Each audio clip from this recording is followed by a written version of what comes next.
to Vehicle Service Pros Industry Insights.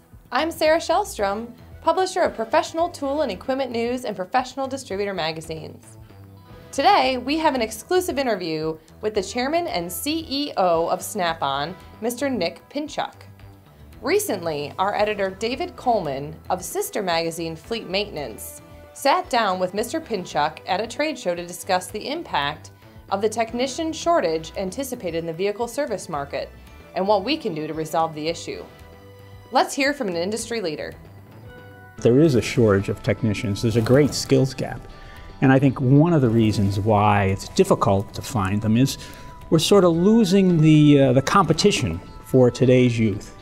When today's youth think about careers, they're thinking about four-year colleges and white-collar endeavors, and they tend to walk by well-paying and stable and rewarding jobs that are things like technicians, truck technicians or vehicle technicians, car technicians, aviation technicians, jobs in the factory, all of which pay very competitive with four-year degrees and certainly have stability, and many of which can't be moved overseas or lost to the overseas.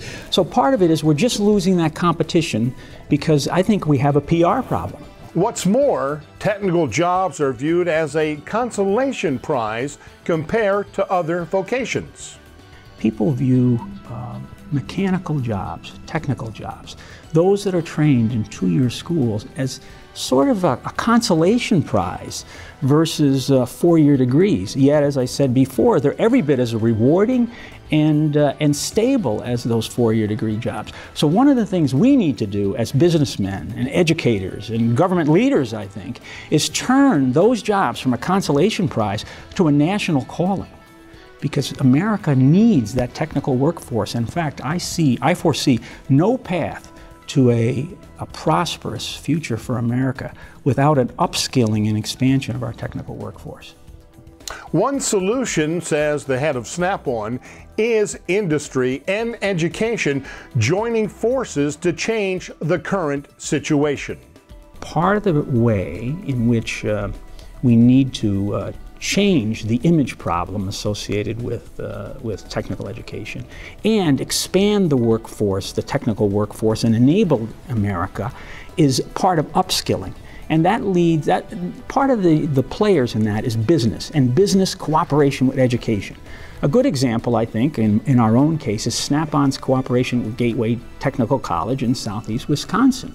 We partner with them to try to, one, guide the curriculum, try to enable the curriculum with the latest equipment, and work with them every day. There are now, I think, 17 certification programs, so stackable certifications with Gateway that students can go in there and earn those credentials, and when they present them to their employers know they really know what they're talking about. And this is an important component of expanding technical education in the United States, is matching the actual skills being imparted in the schools, those two-year schools, the 800 of them around the United States, to match what employers need. Now, Snap-on is in an organization, NC3, that provides certification around, and we have partnerships not only with Gateway, but with 80 technical colleges around the country, and we're expanding more every day. And that's one way in which I think industry can work with education to really drive that upskilling and improve the technical workforce.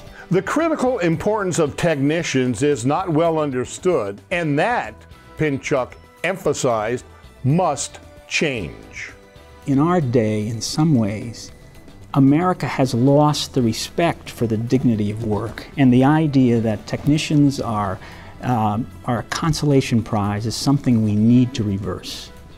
And because I think, one, at an individual level, students and young people can build strong careers. We know that the state of Texas says, for example, that an associate degree, a technical associate degree, a two-year degree, makes $11,000 more than the average four-year degree coming out of school. This is economic evidence that it is a strong career path for people, and I think students do not know this. I think the idea that America built itself up by virtue of being able to do things and make things an important element of this, and we need to restore that. So, leaders in government and in business need to change the consolation prize that is viewed today as two-year degrees in technical endeavors into a national calling. This is what the President of the United States did in 1961 when he said, we're going to the moon and we'll do it in this decade. Every other person, or most of the young people in the United States, felt that entering science or technology was a national calling. The leaders of this country can do that again by saying, look, we have to restore ourselves to an enabled workforce which will overwhelm other workforces and restore preeminent prosperity to America. And that will be done by making technical education a national calling. So youth of America, you should consider that career as something that will not only enrich you, but will serve America. Pinchuk did an excellent job addressing the national scale of this issue with technician shortage and offered top-level solutions. Much can also be said for what we in the aftermarket can be doing to create more of a draw to our profession. Have you really thought about how you as an aftermarket repair shop are promoting your business? From the appearance of your staff to the shop and marketing your business, how sexy is it really? And what can you do to glam it up a little? Are your current technicians cream of the crop? What have you done to help that along? Another point for us to consider is what we can do to invest in additional training for those technicians who did make the choice to join the aftermarket. Are you investing in additional training for your technicians? Something even as small as attending free webcasts or online training events? Well, at VehicleServicePros.com, we do offer free webcasts under our Media Center tab. And we have an event calendar with training events taking place across the nation. So help us in the drive to fight vehicle technician shortages and invest in those you already have working for you. That is this week's Industry Insights. I'm Sarah Shellstrom with Professional Tool and Equipment News and Professional Distributor Magazine. Until next time.